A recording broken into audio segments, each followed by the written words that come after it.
بسم اللہ الرحمن الرحیم۔ یہ ویڈیو میری خاص بہنوں کے لیے ہے۔ آپ کی زندگی میں دو چیزیں آ جائیں تو آپ سب سے منفرد ہو جائیں گی۔ ایسے انسان بہت کم ہے، آپ ان میں سے ایک بن جائیں۔ پہلی چیز استعانت، یعنی ایاک نستعین، ہر کام میں اللہ سے مدد مانگنے والی۔ یا اللہ میں نمازوں میں سست ہوں، مدد فرما۔ قرآن کی تلاوت نہیں کر پاتی، مدد فرما۔ بد نظری بہت زیادہ ہو جاتی ہے، مدد فرما۔ زبان قابو میں نہیں رہتی، مدد فرما۔ غصہ بہت جلد آ جاتا ہے، مدد فرما۔ مناسب رشتہ نہیں مل رہا، مدد فرما۔ وسیع مکان چاہیے، مدد فرما۔ اولاد نیک نہیں بن رہی، مدد فرما۔ بے یقینی کی کیفیت میں ہوں، مدد فرما۔ بغیر کسی وجہ کے اداس رہتی ہوں، مدد فرما۔ لوگ میرے دل کو زخمی کرتے ہیں لیکن میں کچھ نہیں کر پاتی، مدد فرما۔ شیطان اور نفس کے حملوں کا شکار ہو جاتی ہوں، مدد فرما۔ کبھی کبھی کسی انسان کے بارے میں حسد پیدا ہونے لگتا ہے، میں اس سے بچنا چاہتی ہوں، مدد فرما۔ دوسروں کے ساتھ اپنا موازنہ شروع کر دیتی ہوں، مدد فرما۔ دل میں کچھ ایسی باتیں ہیں جو کسی سے شیئر نہیں کر سکتی، مدد فرما۔ دین ہو یا دنیا، ہر کام میں اللہ تعالیٰ کی مدد مانگنی چاہیے۔ مانگنے کے لیے ہاتھ اٹھانے کی بھی ضرورت نہیں ہوتی، بس دل ہی دل میں مدد مانگنی چاہیے۔ جس انسان کی زندگی میں جتنی استعانت ہوتی ہے، اس انسان کی زندگی میں اتنا ہی اللہ کا نور جھلکتا ہے۔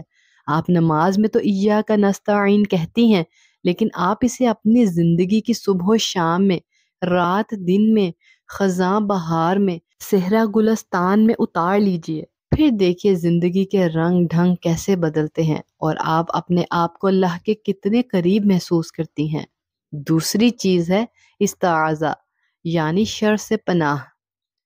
ہر شر سے پناہ مانگنے والی بن جائے۔ شر سے پناہ مانگنا اس لیے ضروری ہے کہ جب آپ اللہ کے قریب ہو جائیں گی تو دو دشمن آپ پر حملہ کریں گے، ایک انسانوں کی شکل میں حسد کر کے اور دوسرا شیطان کی شکل میں دل میں وسوسے ڈال کر۔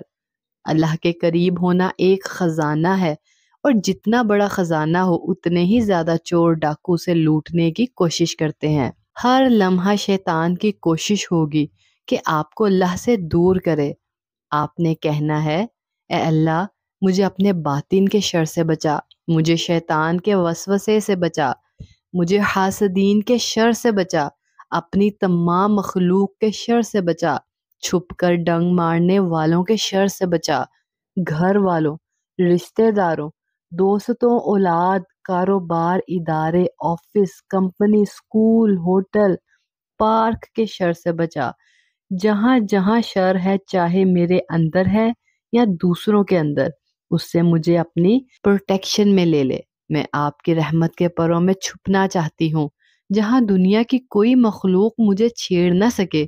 میں ہر اس حملے سے محفوظ رہنا چاہتی ہوں، جسم پر ہو یا روح پر، میری دنیا پر ہو یا میری آخرت پر۔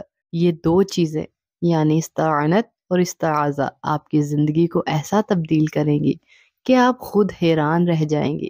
دراصل یہی درس ہے قرآن کی سب سے پہلی سورت فاتحہ اور سب سے آخری دو سورتیں سورہ فلق اور ناس کا۔ اللہ ہمیں سمجھنے کی توفیق دے۔